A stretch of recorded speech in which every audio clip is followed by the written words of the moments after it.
నమస్తే, welcome to our channel. ప్రస్తుతం అంతా పొలిటికల్ అనలిస్ట్ శ్రీలీల గారు ఉన్నారు, మాట్లాడే ప్రయత్నించారు. నమస్తే అండి. నమస్తే అమ్మా. అయితే మిథున్ రెడ్డి గారు లిక్కర్ స్కామ్లో ఉన్నారని చాలా ఆరోపణలు అయితే వినపడినాయి. అయితే ప్రస్తుతం ఆయన బెయిల్కి అప్లై చేయడం జరిగింది హైకోర్టు. సో హైకోర్టు నిరాకరించడంతో మళ్ళీ సుప్రీంకోర్టుకి వెళ్ళారు. సో అక్కడ కూడా నిరాకరించడం జరిగింది. సో మిథున్ రెడ్డి గారి పాత్ర ఎంతవరకు ఉంటుందని మీరు భావిస్తున్నారు? ఇక్కడ మిథున్ రెడ్డి నిజంగా చెప్పుకోవాలంటే ఈ రోజున అందరూ కూడా మనం ఏదైనా ఒక థ్రిల్లర్ సినిమా చూస్తూ ఉంటే ఎలా నెక్స్ట్ ఏం జరిగిద్ది అని అంటామో, ఈ రోజున మిథున్ రెడ్డి విషయంలో కూడా అలానే ప్రేక్షకులు అందరూ కూడా ఎదురు చూస్తున్నారు. ఆంధ్ర రాష్ట్ర ప్రజలు ప్రేక్షకుల రూపంలో ఎందుకు ఈ విధంగా అనుకోవాల్సి వస్తుందంటే, పదే అతను గతంలో విచారణ పిలిచినప్పుడు ఏం చెప్పాడు? నేను ఎంపీనండి, మర్చిపోయారా? సెంట్రల్ గవర్నమెంట్లో నాకు సంబంధం, స్టేట్ గవర్నమెంట్లో ఏం సంబంధం అని మాట్లాడాడు.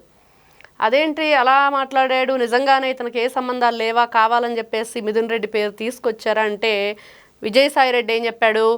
మా అల్లుడు శరత్ చంద్రారెడ్డి దాదాపుగా కొన్ని కోట్ల రూపాయలు, 60-70 కోట్లు, మరి 100 కోట్లు ఇప్పించాను అంటున్నాడు. 100 కోట్లు అనుకుంటా. ఎవరికి? సజ్జల శ్రీధర్ రెడ్డికి డబ్బులు ఇప్పిస్తే ఆ డబ్బులు నా ద్వారానే నీకు అంత డబ్బు ఇవ్వడానికి నేనే కారణం అని చెప్పి మిథున్ రెడ్డి దాంట్లో కమిషన్ అడిగాడంట, దాదాపుగా 40 కోట్ల వరకు. మరి ఇంకేం చెప్పాలి? మీకు ఏ సంబంధం లేనప్పుడు మిథున్ రెడ్డి అనే వ్యక్తి, మరి ఎవరైతే విజయసాయి రెడ్డి నేను విజిల్ బ్లోయర్ని మొత్తం చెప్తాను, అప్రూవర్గా మారిపోయానని చెప్తున్నాడో, మరి ఆయనే స్వయంగా చెప్పారు. వాళ్ళ ఇంట్లోనే హైదరాబాద్లో ఒకసారి, తాడేపల్లిలో ఒకసారి, సాక్షాత్తు విజయసాయి రెడ్డి ఇంట్లోనే వీళ్ళు మీటింగ్ పెట్టుకున్నారు. మీటింగ్కి మిథున్ రెడ్డి వెళ్ళాడు. ఆ మీటింగ్ నీకు సంబంధం లేనప్పుడు, నువ్వు ఎంపీ అయినప్పుడు, నీకు స్టేట్ గవర్నమెంట్కి నాకేం సంబంధం అన్నప్పుడు మరి ఆ మీటింగ్లో ఎందుకున్నావు? మరి అదేవిధంగా మీటింగ్లో ఉండటమే కాకుండా వీళ్ళు ముఖ్యంగా ఏదైతే ఈ మద్యం అమ్మారో, నాసిరకం మద్యం, దాంట్లో ఇంకా నాసిరకంది ఎలా తయారు చేయాలి, ఎలా ప్రజలకు దాన్ని చేరవేయాలి, ఈ డబ్బంతా కూడా ఏదైతే వీళ్ళు కనీసం క్యూఆర్ కోడ్ లేకుండా మనం చూసాం. ఒక గంగిరెద్దులో ఆడించుకునే వాళ్ళు వస్తే చిల్లర లేదంటే వాళ్ళు వెళ్ళట్లేదు. ఇదిగోండి నా దగ్గర ఫోన్ ఉంది, లేకపోతే క్యూఆర్ కోడ్ ఉందని చెప్పేసి దాని ముఖాన దాన్ని హ్యాంగ్ చేసుకొని తీసుకొస్తున్నారు. మనం అక్కడక్కడ చూస్తూ ఉంటాం. అడుక్కునే వాళ్ళు, భిక్షగాళ్ళు ఉంటారు, వాళ్ళు కూడా స్కానర్ ఒకటి యూజ్ చేస్తున్నారు. మరి వాళ్ళే అంత అప్డేట్గా ఉన్నప్పుడు మరి జగన్మోహన్ రెడ్డి ప్రభుత్వం ఎందుకు అప్డేట్గా లేదు 2019 నుంచి 24 వరకు అనేది క్వశ్చను. కాదు, డబ్బులు మేము దాచుకోవాలన్నా వేల కోట్ల రూపాయలు ఈ మద్యం ముడుపులన్నీ కూడా ఇతర రాష్ట్రాలకు తరలించాలన్నా మరి ఈ విధంగా ఆన్లైన్ ఉంటే ట్రాన్స్పరెంట్గా మేము ఎంత మనీ వస్తుంది ఏంటని తెలిసిపోతుంది. కాబట్టి అంతా క్యాష్ రూపంలోనే తీసుకున్నామని. మరి మిథున్ రెడ్డి విషయంలో ఆ డబ్బుని ఎక్కడి నుంచి ఎక్కడికి చేర్చాలనే విషయంలో కానివ్వండి, ఈ మద్యాన్ని ఎన్ని విధాలుగా అంటే నాసిరకం మద్యం తయారు చేసి అది ఎక్కువ శాతం అమ్ముడు పోవటానికి ఇతని పాత్ర ఉంది అనేది క్లియర్గా అర్థమవుతుంది.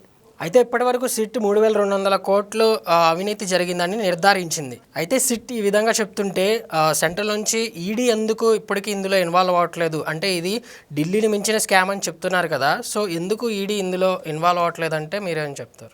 మీరు అన్నదానికి నిజంగా ఎందుకు ఈడీ ఎంటర్ అవ్వట్లేదంటే, అధికారంలో ఉన్న పార్టీలో ఇప్పుడు కూటమి ప్రభుత్వంలో సోమిరెడ్డి చంద్రశేఖర్ రెడ్డి గారు ఎమ్మెల్యే గారు ఒక ప్రెస్ మీట్ పెట్టి సేమ్ ఇదే క్వశ్చన్ ఆయన కూడా ఇదే చెప్తున్నారు. ఎందుకు ఇంకా ఈడీ ఎందుకు ఎంటర్ కాలేదు, ఎందుకు దీని గురించి ఇంకా ఉపేక్షిస్తున్నారు, ఎంతమంది ప్రాణాలు తీశారు వీళ్ళు ఆ కల్తీ మద్యంతో, ఎన్ని విధాలుగా వాళ్ళ డబ్బును దోచేశారు. మనం చూసాం ఇదే మద్యం కుంభకోణంలో. మరి జగన్మోహన్ రెడ్డి ప్రెస్ మీట్ పెట్టి ధనుంజయ రెడ్డి అన్నగాను కృష్ణమోహన్ రెడ్డి అన్నకి పెళ్లి కావాల్సిన పిల్లలు ఉన్నారు, మరి వాళ్ళు పెళ్ళిళ్ళు చేసుకోవాలి, పిల్లలకి అన్యాయంగా అక్రమంగా కేసులు కట్టారని. మరి మీరు ఏదైతే కల్తీ మద్యం తాగించి ఎంతమంది జీవితం వాళ్ళు లేకుండా చేశారు కదా, వాళ్ళ జీవితాలు సర్వనాశనం అయిపోయినాయి కదా. ఆ తండ్రి లేకుండా ఆ బిడ్డల జీవితం ఏమైపోయింది? ఇప్పుడు వాళ్ళకి పెళ్ళిళ్ళు కావద్దా? వాళ్ళకి ఫ్యామిలీలు లేవా?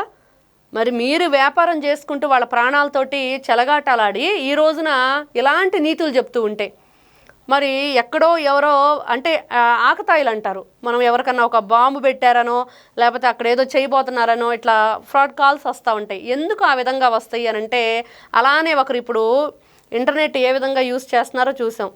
ఇన్స్టాలని లేకపోతే ఫేస్బుక్లని 50 కోట్లు ఖర్చు పెట్టి నేను కుక్క పిల్లను కొన్నాను అని ఒక ఆకతాయి పెట్టిన పోస్ట్కి ఈడీ ఎంటర్ అయింది. మరి అలా ఎంటర్ అవ్వగానే అక్కడ ఏముంది? ఫేక్.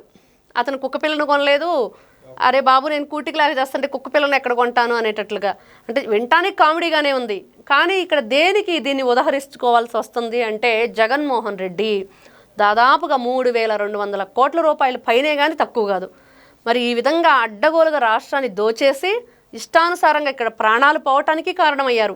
వేల కోట్ల రూపాయలు కొల్లగొట్టి మీరు ప్రజల జీవితాలతో ఆటలాడి ఆ డబ్బుని ఎక్కడికెక్కడికో తరలించి ఈ రోజున దొంగలుగా పట్టుబడిన తర్వాత కూడా కోర్టుల చుట్టూ బెయిల్ కోసం తిరుగుతూ బెయిల్ సుప్రీంకోర్టు ఈ రోజు నిరాకరించగానే మిథున్ రెడ్డి ఏం చేశాడు? జంప్ అంటున్నారు. ఎక్కడికి వెళ్ళాడో తెలియదు. కొంతమందిని చెత్త వ్యాన్లో వెళ్ళిపోయాడని కొంతమంది అంటున్నారు. అంటే మనం అర్జున్ సినిమా ఉంది ఒకటి, జెంట్ల్మెన్ అని, దాంట్లో రకరకాల వేషాలు వేస్తూ పోలీసులు కళ్ళు గప్పి తిరుగుతూ ఉంటాడు. అదేవిధంగా హీరో విక్రమ్ మూవీస్ ఉన్నాయి, మల్లన్న అని, దాంట్లో కూడా రకరకాలుగా అతను కూడా వేషాలతోటి దొంగతనాలు చేస్తూ తప్పించుకుంటూ అదే గుర్తొస్తుంది ఈ రోజున. మొన్న చూస్తే కాకాణి గోవర్ధన్ రెడ్డి దాదాపుగా 4 నెలలు ఏమో అతను కూడా కనిపించకుండా దొంగ పోలీస్ ఆటాడాడు. ఈ రోజున మిథున్ రెడ్డి, ఏ మిథున్ రెడ్డి అయితే మీడియా ముందుకు వచ్చి నాకేం సంబంధం అసలు అన్నాడో, మరి ఏ సంబంధం లేనప్పుడు ఈ రోజున ఎందుకు తప్పించుకొని తిరుగుతున్నాడు? ధైర్యంగా రండి, వాళ్ళు విచారణ చేస్తే దానికి సమాధానాలు చెప్పండి. నిజాలు వాళ్ళే కదా నిగ్గు తేలుస్తారు. పోలీసులు ఉన్నారు, సిట్ ఉంది, అన్నీ ఉన్నాయి కదా, మీకేంటి ఇంకా భయం? మీరు తప్పు చేయనప్పుడు భయపడాల్సిన అవసరం ఏంటి? ఈ రోజున ప్రజలందరూ అదే అడుగుతున్నారు. అంటే ఈ రోజున కూటమి ప్రభుత్వం మీద వీళ్ళు బురద జల్లటం తప్పించి గతంలో 5 సంవత్సరాలు మేము చేసినవన్నీ కూడా ఇట్లాంటి బురద పనులేనని చెప్పి మర్చిపోయి ఇప్పుడు కొత్తగా ఏదో జగన్మోహన్ రెడ్డి, నిన్న అందరూ అతను చెప్పిన పేర్లు మనం విన్నాం, పోసాని కృష్ణమురళి, మరి అదేవిధంగా చూస్తే బోరుగడ్డ అనిలు, నందిగామ సురేషు, వల్లభనేని వంశీ, మహామహుల పేర్లు చెప్పాడు. వాళ్ళందరూ ఏ కేసుల మీద వెళ్ళారు, ఎందుకు వెళ్ళారు అనేది ప్రతి ఒక్కరికి తెలుసు. కాబట్టి ఎవరైతే మిథున్ రెడ్డి అనే వ్యక్తి ఉన్నాడో ఖచ్చితంగా అతి త్వరలో అయితే సిట్ మాత్రం అతను తీసుకొచ్చి వాళ్ళ ముందు అయితే కూర్చోబెట్టిద్ది. ఖచ్చితంగా సమాధానం చెప్పాలి. లేకపోతే మనం చూస్తూ ఉన్నాం, ధనుంజయ రెడ్డి, కృష్ణమోహన్ రెడ్డి, బాలాజీ గోవిందప్ప అందరూ కూడా A11 వరకు వాళ్ళు అరెస్ట్ అయ్యారు ఆల్రెడీ. ఇతను 12వ వాడు అనమాట. ఇప్పుడు అరెస్ట్ అయితే వాళ్ళందరూ మనం వ్యాన్లో దిగుతుంటే వరుసగా వస్తూ ఉంటారు. నెక్స్ట్ ప్లేస్లో మిథున్ రెడ్డి అయితే ఖచ్చితంగా ఉంటాడనేది మాత్రం ఈ రోజున వినిపిస్తున్నమాట. Okay madam, thank you very much. నమస్తే అమ్మా.